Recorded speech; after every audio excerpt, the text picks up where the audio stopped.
said Secret Mind was not to be how did they like it is. Like I said, it's wasn't it something against them? There was them breaking free from colonizers. He said the colonizers.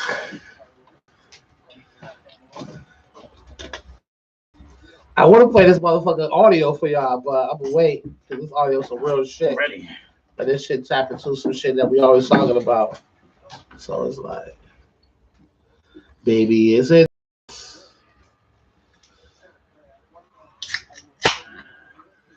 Chromebook because they don't even make Chromebook no more. So I'm so surprised. I got a bunch of updates. Like real time. Oh, I don't really use my camera. I guess I can make gifts with my camera now. Oh, look at that. Change where your screen's captions and saves. All right. So this basically was a update for my motherfucking camera. Cool, because it's trash anyway. Oh, yo, shit, you might have turned that TV off, Pipe. Oh, yeah, we back there at the History Channel. Oh, that shit's perfectly in between us two. I gotta get my password because I could take the ManCave talk and put it on the TV. You don't know your shit. Yeah, I just gotta work that out. I gotta Chrome either my photos. The photos. Yeah, the photos. You said my photos. My Before you go, you used to come on the Polaroids. What you call them? My photos. My photos. Yeah. Yeah. You gotta say that. My photos. Go on to the refrigerator and get me a tall beer. That's some old school. Yeah. Tall beer. A tall beer. That's some old school shit right there. Go and get me a tall beer. I'm gonna roll me up some reefer. All right. I got my ESPN. Yeah. All right. Oh, and the Rangers are up already? Yeah. Everybody. Oh, the Capitals is up. The game is starting now? Oh, it is late. All right. Hey, Mike. What's on the game? Yeah. Might be able to put it I don't think we Hold on, I was gonna throw it on that too. I'm about to say, I don't think I got we Hulu can. on my phone. Yeah. Thank you, man, because that's the only way I can watch it. Sorry, all right. Might really be here in a little bit. We got a Black Hammer Chronicles. Black Hammer Chronicles. Everybody say you better show. Yeah. Listen, that's why I was like, listen, I'm gonna take over from Mr. Business to Black Hammer Chronicles. Let me call that nigga. I'm sorry. Pull that over. microphone up in here. Pull that up. All right. Yeah, get this started. You got the audio going? It's right here. Greetings and salutations. I am your host, Caesar Don, ManCave Talking Crew. What's going on? What's going on? May the Lord be with you, my brother. Andale. So apparently we have a Mexican Jedi.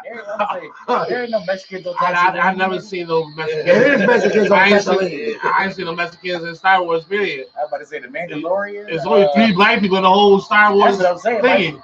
thing. I'm gonna tell you something. Pipe, minorities don't make it to the future. Their movies have shown us minorities. We don't make it. We making it. I'm making it. We don't make it. I don't know if we somewhere else, but we don't make it. If you look at all the movies in the future, there ain't never no niggas. We not gonna make it, bro. Yeah, we are. We're not. Back to the Future. Uganda. No niggas.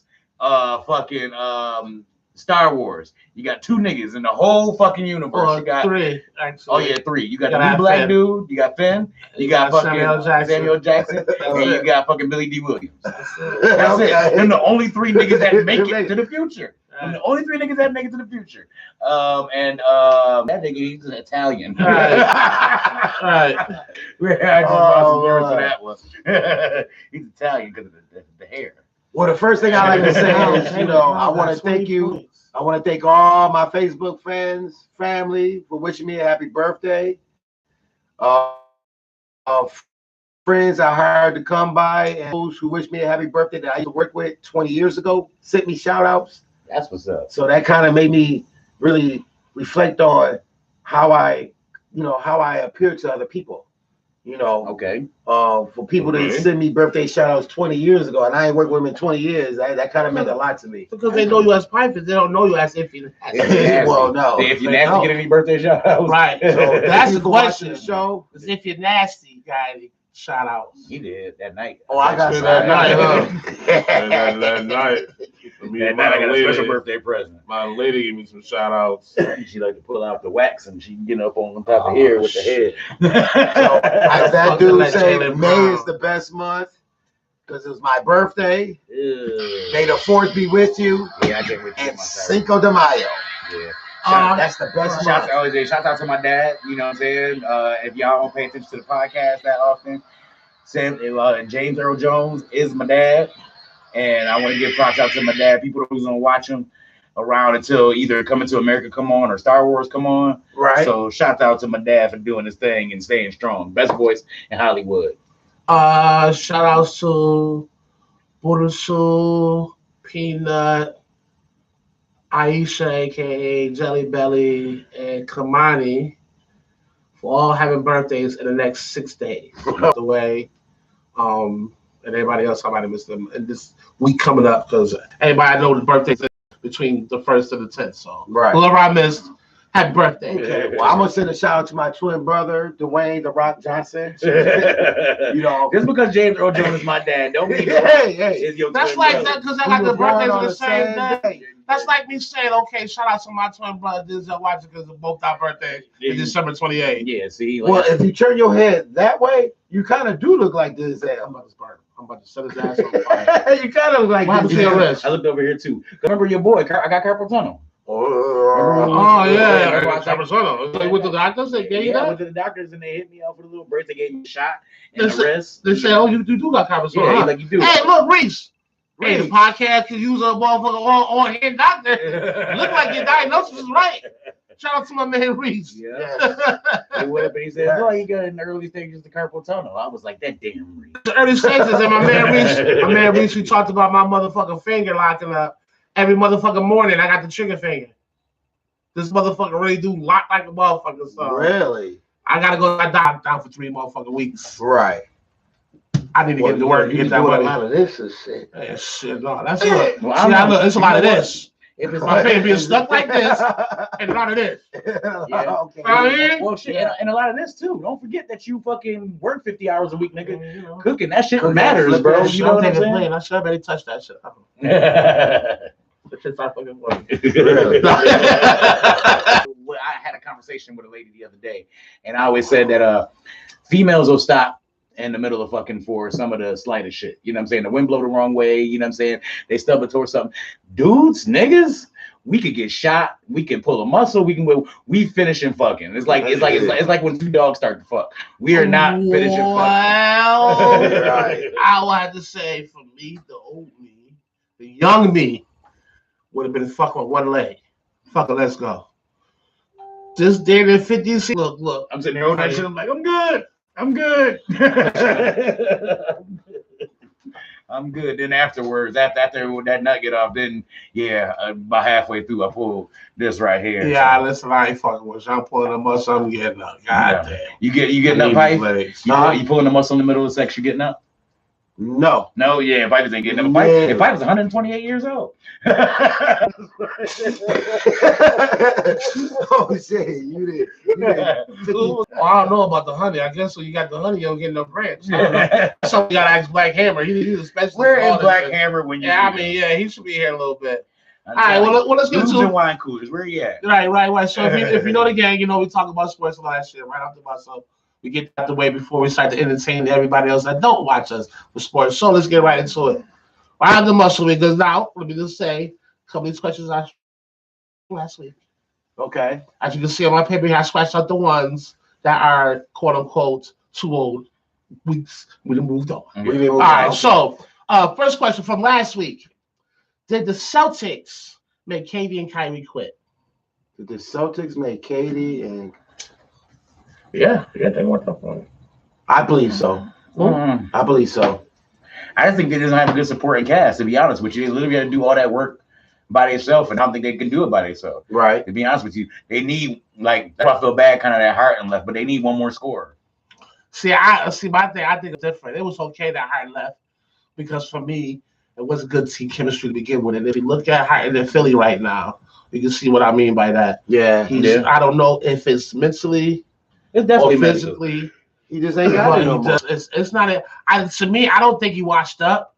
I think it's something has got to his psyche where he can't perform the way he used to. Yeah. You feel? Oh shit. And I think that he's letting the media and all the stuff that all the hecklers and the shit get to him, and it happens to the best of us. Yeah. I mean, it happened to fucking Westbrook this year. He let the fans and media talk him right out of his game, like completely out of his game. Yeah. Right. You feel me? This Westbrook is not the Westbrook we used to seeing. I'll go fuck motherfuckers talk about it because he was trash this year. Yeah. But I think that his game has a lot to do with he's like the outside in. And it fucking totally fucked him up. Yeah, look at the year. He Look runs at on emotion. We all know that. We all know he. Hey, look at the year that Miami lost to Dallas. The year that Dirk Nowitzki won his championship, and LeBron said it himself. It was the year that motherfucker ESPN made the whole. I'm going to trade South Beach spectacle because it was their idea to make this whole fucking thing. Right. You feel me? He was getting the whole Delonte West thing in his mom's.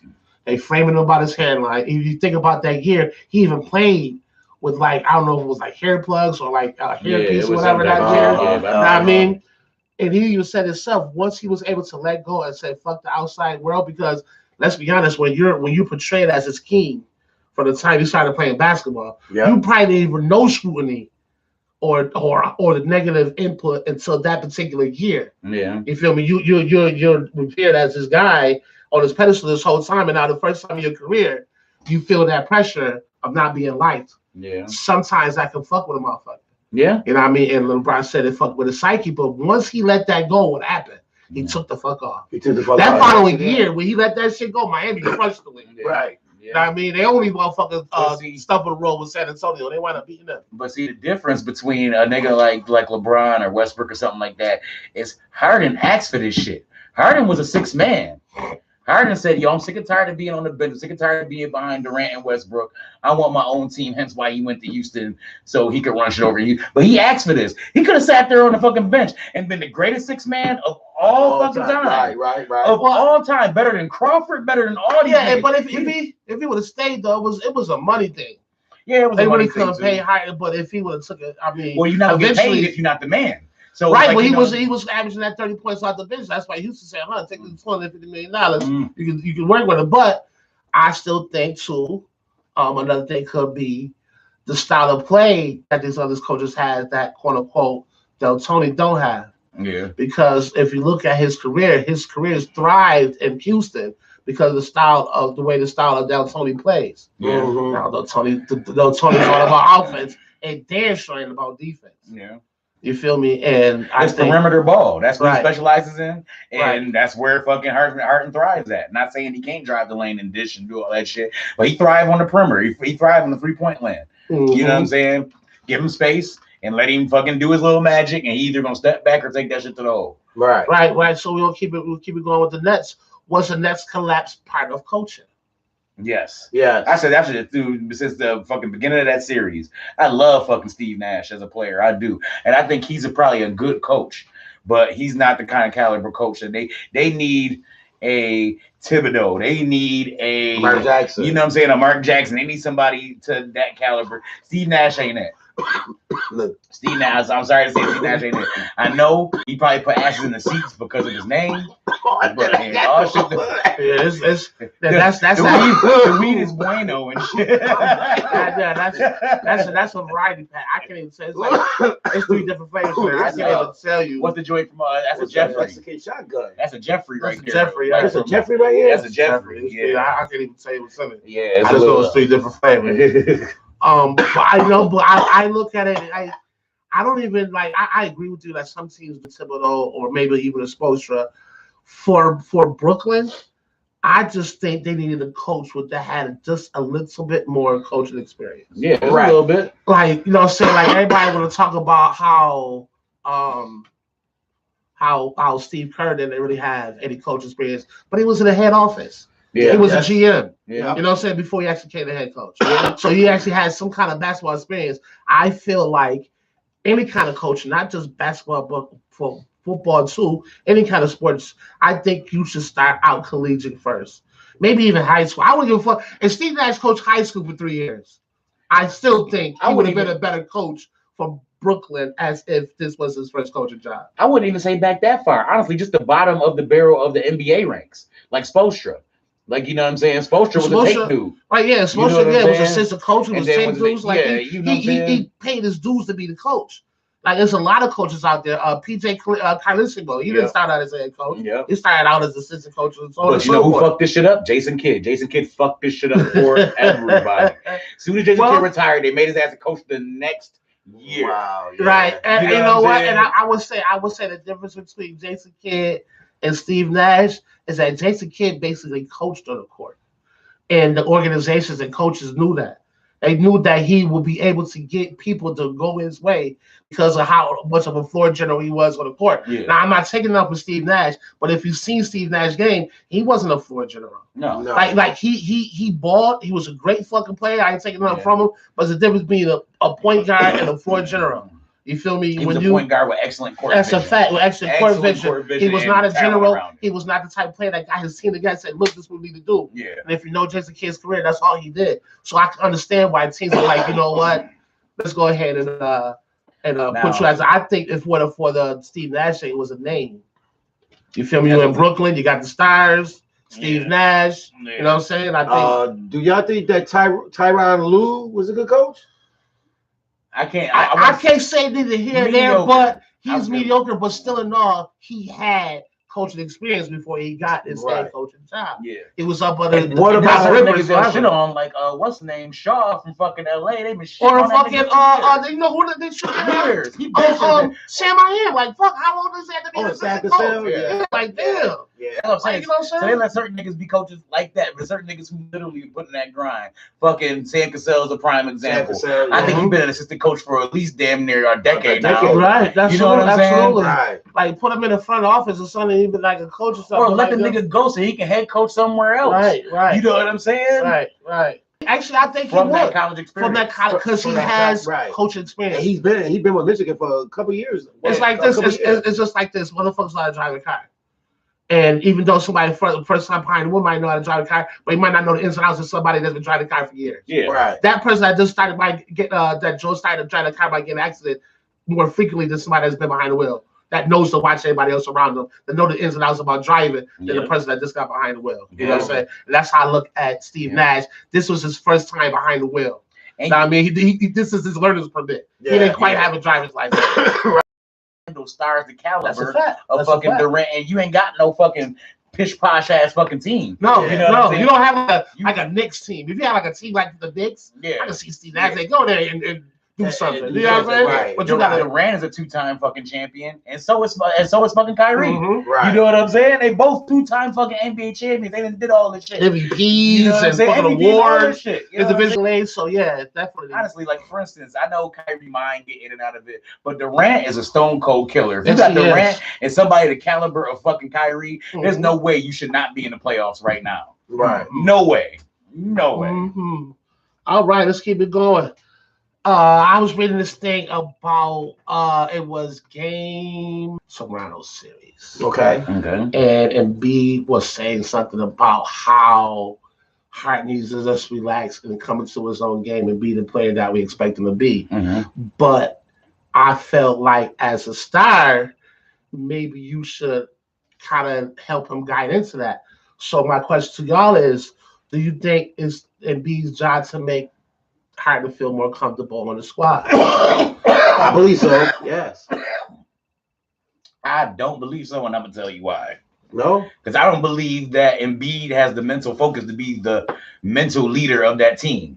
I really don't. Like he's kind of just one of them niggas that just like, yo, I'm gonna ball out. Y'all niggas follow me, and it ain't like that. Not when you're the leader. Right. There's a difference between the lead scorer and the leader of the team. It's some people who are the leader of the team and don't even fucking play, don't even start. I'll give you a prime example. Udonis Haslem is like the leader of the Miami Heat. But when the last time you seen that nigga get any burn? And nigga don't, even in blowouts, and nigga don't get in the fucking game. Right. But on timeouts, watch who the fuck is talking. Like, you know what I'm saying? He's Udonis Haslem fucking talking. Yeah. You know what I'm saying? So I don't think he got that leadership, but whoever the leader of their squad is, I think it's their job to make Harden feel more comfortable. I just don't believe it's Embiid. Okay, I feel you on that, and I agree with you. And I feel like on the other note, though, if you call yourself the leader of this team, yeah, and the media's in your face, everybody say how you the best big man in the game, and maybe in history, which I don't really know how, but hey, yeah, I doubt that shit. That shit is fucking. You know what I mean? Because the fucking media be going nuts on him, like he's just like a big man guy. And I ain't saying nothing from Embiid. He has skills. Yeah.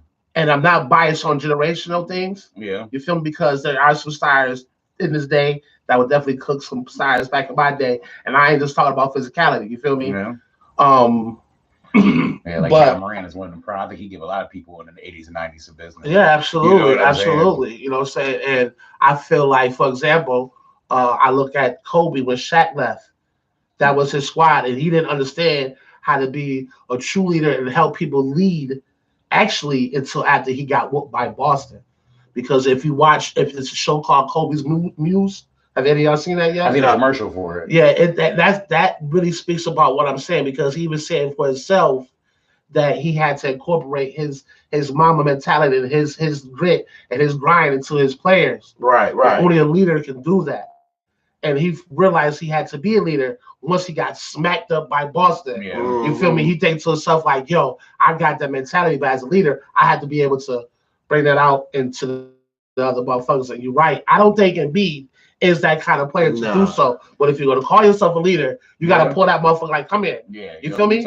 Case in point, in Miami, D-Wade took a step back so LeBron could be the fucking man. Because he knew, like, you know what? I'm not late in my career, but I got 2 bad knees. Right. I can still be D-Wade, but if I sit back and let this man carry the weight, we going to go far. You feel me? Right, and what happened? And they did. As a leader, you have to know when to hold him, when to fold him. You feel me? All right, let's keep it moving. True.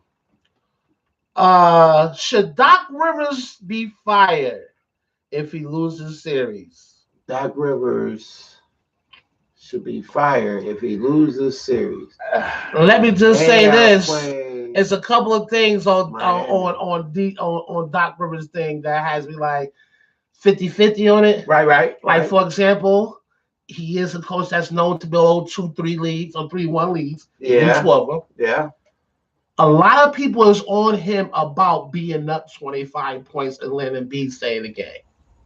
I mean, and then one of the stupid things that came into his mouth was some stupid shit like the other team had their players in, didn't they? But the other team is down 25. Right. So they're going to leave their starters in the game to fucking try to help them get back.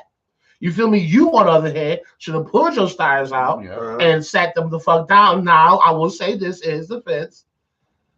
Well, honestly, I thought when they got that last rebound, he was going to call a timeout. But he let them play. And then what happened? Very next possession, Toronto gets the ball. Freak fucking accident. Right. Freak accident. You know what I mean? No one's even knows something like that happened. Yeah. But it will, and it does, and it did. You feel me? And it's like, it probably wouldn't have happened if he'd have blew that whistle and pulled him out. Right.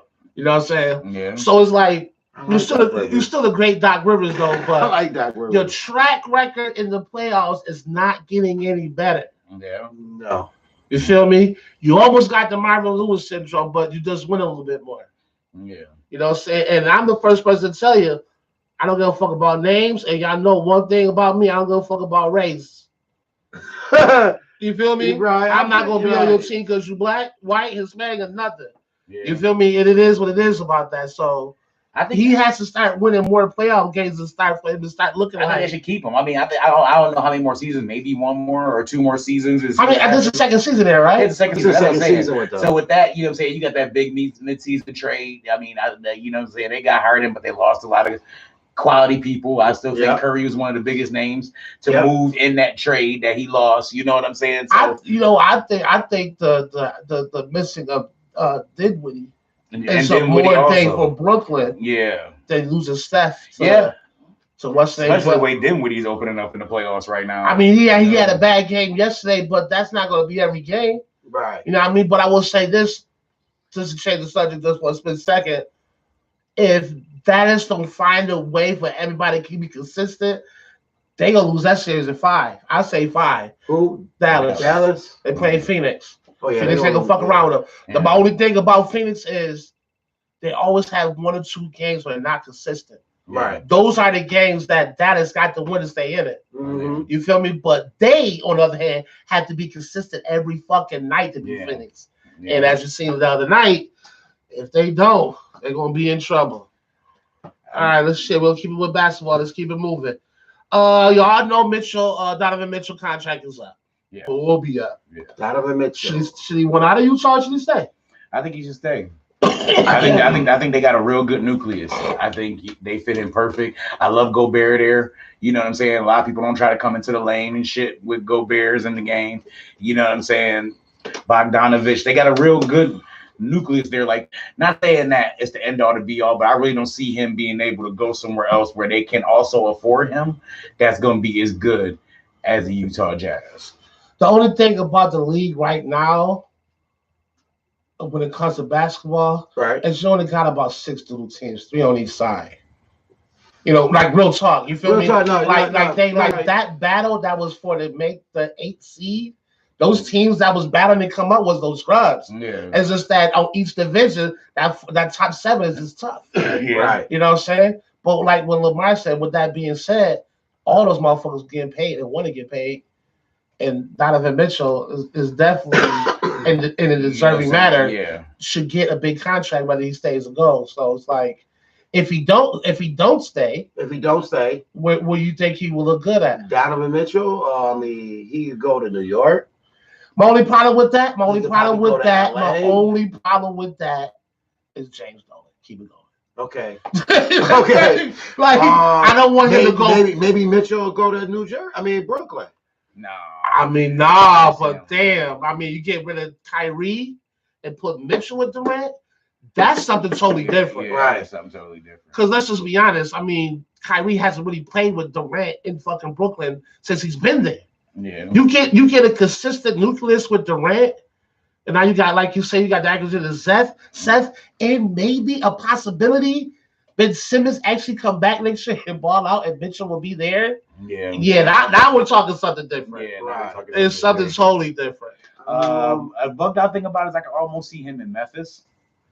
I think John needs somebody else. I think he would be a perfect. You know what I'm saying? Like, I'd be an ill-ass backcourt. You know what I'm saying? That would be an ill-ass backcourt. You know what I'm saying? Yeah, that would be an ill-ass backcourt.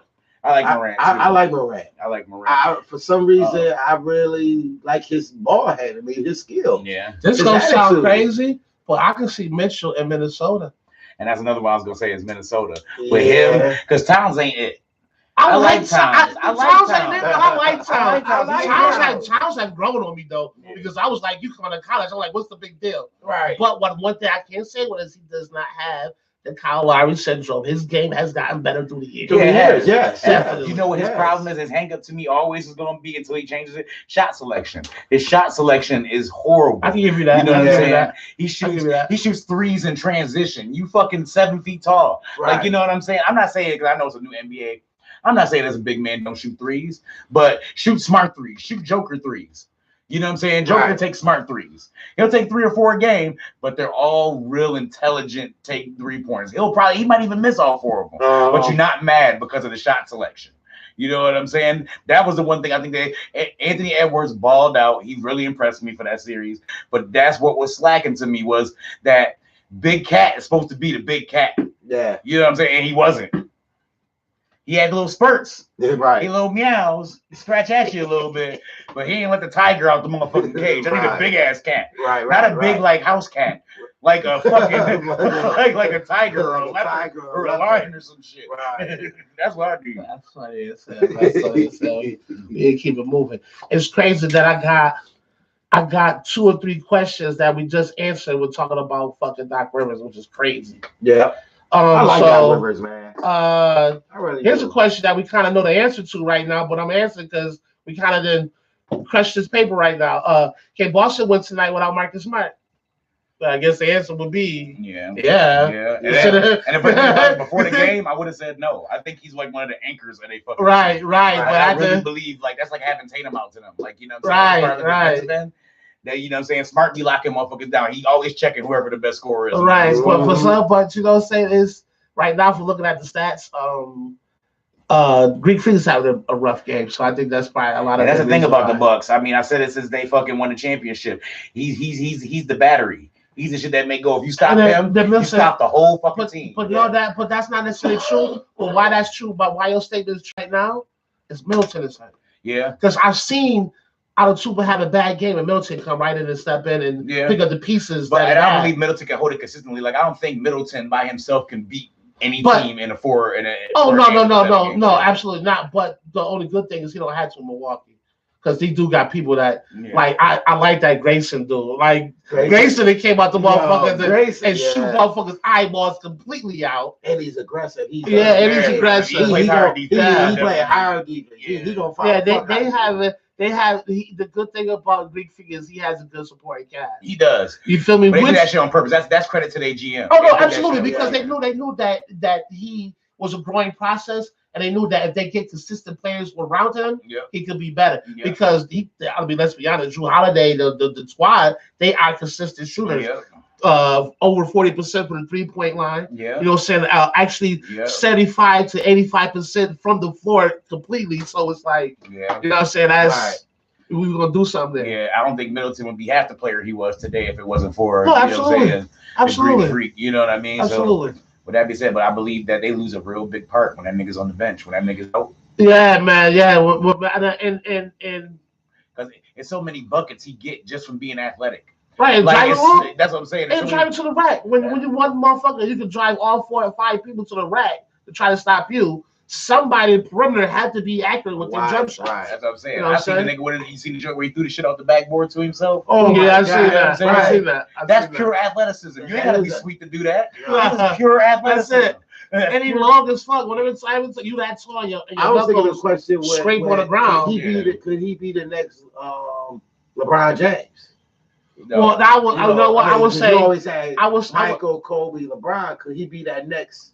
I don't know. What I say no is there's too many things that he don't have. Right. But I will say this: free throws. You gotta be when you one of them top tier. Well, he's been getting better on his free throws. He has a little bit. They stop counting on him, but it's still not top tier. Like you got to be at least 85 and above if you the man. Right. If you the man, you got to be at least 85. But I will say this though, with the LeBrons and the Melos and all that fading out. Right, he is the face of the league now. Right. This is definitely This could definitely be his league now. Yeah, definitely. You know what I mean? Pretty much. Especially with Durant getting exposed the way he has been. Yes. You feel me? This could definitely be and Steph is Steph. You feel me? And then all the other people that come right behind those two. Yeah. You feel me? He could really be the face of the league, but being that top tier with the LeBrons and Kobe's and Jordans, those 3 players right there just happen to be one of a kind. You know what I mean? Like Jay-Z said, just watch out 1. That means number 4 and none to come. You feel me? It's just some motherfuckers that just, you know what I'm saying? That just like is one of a kind. Now I believe as far as just like I said, athletically, we'll probably never see a player like that. Oh no, hell no. We won't. You know what I'm saying? Right. Maybe our kids or whatever they might, but we won't see a player that tall, that athletic, that quick. That in one package. With that Euro step, or they say with his wingspan, he's like 7 fucking 9. Yes. That's crazy, bro. Yeah, 7'9". You think of it this way: it's the evolution of the human race. You know what I mean? And I can see that just the kids, like our parents would say we were very smart and bigger and stronger coming out. And then I seen kids like shout out to my man Shati. When he was 2 years old, I would just have conversations with him because I was blown away at the feedback. But then he was still one of a kind. Now 5 out of 7 kids are just like him. Yeah. Not only that, they're coming out bigger and strong. My grandbaby is fucking 6 years old and she's 93 pounds and tall as fuck. And the doctor just like, look, she doesn't need to lose weight. She does solid. You feel me? And it's not just her. There's a bunch of kids that's like that. My daughter is kind of like that. You feel me? And it's not even just the size; it's the intelligence. You feel me? I tell you, like the human race has evolved as far as that is concerned. I mean, there's no fucking way I see a fucking I see a 17-year-old that's fucking like 6'5", 280, and the motherfucker has no body fat. I look at his motherfucking stomach, he got a 12-pack. Like, what is going on? Yeah, he's still a kid. Yeah. You feel me? Yeah. So just think of that. He's 17. So let's think about his kids, and where ManCave may be at that time. That's fucking bananas. So technically, like 70 years from now, there's gonna be a whole bunch of smart ass giants. Hey, listen, there's gonna be a bunch of ain't no male gonna be under motherfucking 6 feet in a few years. I guarantee, unless it's hereditary. Yeah, because that's the only that can stop it. You feel me? Yeah. But it's crazy to see how big these kids is. And sometimes I look at it like, damn, you 6'6", and your mom and pop is under 6 feet. How the fuck you get all that height? And so you might have a point. Yeah. So now let me see. Now I was having a conversation in the fucking gas station, Fast Track. I'm having a conversation with Fast Track, and that actually reminds me because we was talking about comparisons about centers and shit like that, and I told him you can't compare because there ain't no the true center is dead. You know what I'm saying? Right. The true center is gone. Dead. Right. And the play of the true center is over. So now your European players have fucked it up for our true centers. Yeah. Now you gotta be able to hit jump shots. But now think of how many 7-footers there's not even that many 7-footers. I wouldn't even be able to make sense if there was still as many 7-footers as it was before, but they all were shooting 3-pointers now. There ain't even as many 7-footers as it used to be. But yet now to come into like the conversation we just had, motherfuckers is getting bigger and taller. So where the fuck is all these 7-foot people at? We had Shaq, we had not saying the ones that was that's not even that. I know what your point is. You know, I know what your point is, and you make a very valid point. But our 7-footers are not like the 7-footers that we have now. Look at it this way: Durant is 7 foot, damn near. But I mean, everybody is damn near 7 feet. Giannis is damn near 7 feet. What I'm saying, you know what I'm saying? What's they like? There ain't no 6. Like what happened to the 7'2", 7'3" motherfuckers? Like name me one 7'3" motherfucker in the league right now. You know what I'm saying? What about we had 5 back in the 80s? You know what I'm saying? That played for fucking Orlando, the Orlando. Or Bobo, or whatever. The ears, Bobo. Yeah, Bobo. That black dude that played Taco. Taco. We got, like I said, we got 3. But literally, like even you count the shitty ones, we had Sean Bradley, we had George Mirasan, we had fucking Hakeem was 7 and some change. Yeah, fucking Robinson was 7 and some change. Like Morning was 6'10", and we considered him to be a short center. Remember, we considered him to be a short center, and he was 6'10". That's the average center nowadays. Yeah. That guy, I seen they had Draymond Green playing center one fucking day. What the fuck? But it's his defensive skills, though. Yeah. That's why they play. Oh, yeah, I know why they did. Because, I mean, even the years they won the championships, they had fucking big men. They just ain't playing. They ain't playing. Because the 5 that they had on the floor was just running shit. Was just running gun. And they're going to have to be able to keep up with them. That's my only thing. I need y'all to stop doing other sports and shit. I need y'all to get into basketball. I don't know where the fuck y'all all going. I'm telling you. Because y'all going some fucking where. They're not around. They're around. Fucking Porzingis 7 foot. He's not a center. Yeah, Porzingis is 7 foot. I get you. Yeah, he's not a center at all. You would think that he would because he's tall, but that motherfucker AD 7 foot. 80, yeah. 87 or is he 6'11"? I want to say he's like 6'11". I don't think he's quite 7 foot. Kyrie, that motherfucker's he's supposed to play center. By the time you a point guard in college, I mean, in high school and little league, and you sprout out that tall in a matter of like 5 years span, I can kind of see why you probably don't want to play. Oh yeah, because you used to handle the ball all your life. Anybody tell God to make your ass fucking 9 feet tall in a matter of 6 years? Yeah. You're like, I ain't asked for this. I ain't asked for this shit. I mean, shit, and the profession that you're pursuing, it fucking helps. Oh, that's a fact. I tell you that. That's a fact. Let me go ahead and answer this one last question here with y'all real quick. Start with the Bills. How you feel about your draft? Yeah, there we go. Yeah. Now the draft was really good this year, and I really like the Bills picks. They pick who you got me answering the phone in the middle of our podcast right now, so I hope you call and telling me you're on your way. Thank you. Okay. You one of them niggas. You want to see a nigga talk to you while you're on the phone. You a real piece of work. I'll see you in a second. Travis. Yeah, that's that nigga watching talking about. You want to see a nigga watch you while you talk to this dude is a real piece of work. While you talking to me? Yeah, this dude is. This dude. Go ahead. What were you saying? My bad. I was saying about the Bills draft picks. I like they picks because they got what they needed. That every Bills fan, true Bills fan, they know what the Bills needed, and we got it. We got 2 linebackers. We got James Cook, the brother of your Cook from Minnesota. Mm-hmm. I like that. We got some offensive line, and we got another receiver. We got what we needed. and the defensive line. Is it true that the Watts and a corner and a corner and a DB? Is it true that that Pittsburgh got 2 Watts now? We've been at 2 Watts. I've been at 2. The fullback and the linebacker. Right. We've been at 2 Watts. I want to make it 3. TJ is not bullshitting. Come on down to the bird, nigga. Them niggas in Arizona don't know what to do with you. I'm telling you, come on down to the bird. That would be dangerous. Hell, man. That would be dangerous. Man, I'm telling you. And I know he comes from a short linebacker and a running back. I even think the running back will probably go and play corner. Or another linebacker. Right? You never know. The Watts, it's something in that vagina. Whatever Miss Watt putting out.